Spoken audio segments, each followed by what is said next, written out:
পাকিস্তানের সেনাপ্রধান ও গোয়েন্দা প্রধানের সঙ্গে শিগগিরই বৈঠকে বসছে ইমরান খানের দল পাকিস্তান তেহরিক ইনসাফ বা পিটিআই। শুক্রবার পিটিআইয়ের জ্যেষ্ঠ নেতা শাহরিয়ার আফ্রিদি এই তথ্য সংবাদ মাধ্যমকে জানিয়ে দিয়েছেন। সেনাপ্রধানের সঙ্গে এমন বৈঠকের খবর জানাজানি হওয়ার পর সামনে চলে এসেছে ইমরান খানের মুক্তির বিষয়টিও।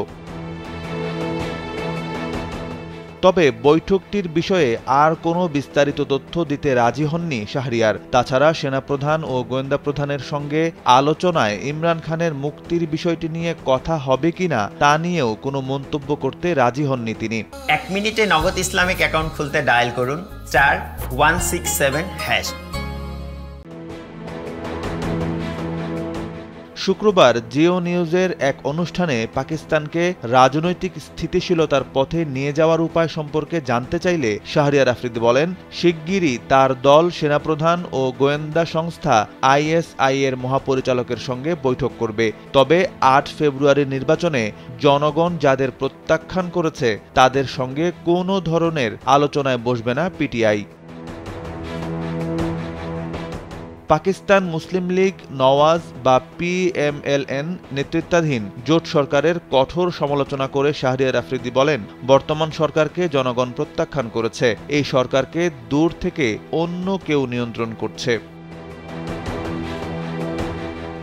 সংলাপ ও সমঝোতার বিষয়ে জিজ্ঞেস করা হলে তিনি বলেন, দেশবাসী যাদের প্রত্যাখ্যান করেছে তাদের সঙ্গে সংলাপে বসে কোনো লাভ নেই। শাহরিয়ার এও বলেন, আমার নেতা ইমরান খান কোনো দায়মুক্তি চান না, আমরা পাকিস্তানের উন্নতির জন্য সংলাপ চাই। ইমরান খান দেশের ভালোর জন্য সব অংশীজনের সঙ্গেই বসতে চান, তবে কেউ তার ডাকে সাড়া দেয়নি।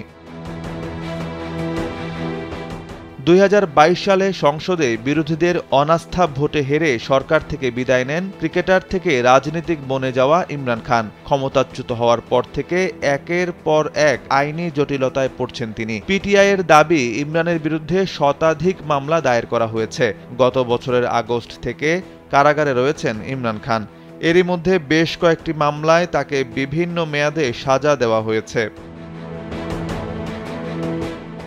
এদিকে এই সময়ের মধ্যে অনেক পরিবর্তন এসেছে পাকিস্তানের রাজনীতিতে।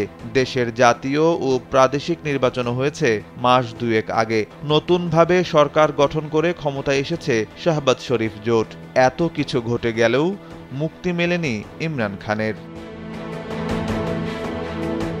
সাইফ বিন আইয়ুব, কালবেলা ডেস্ক।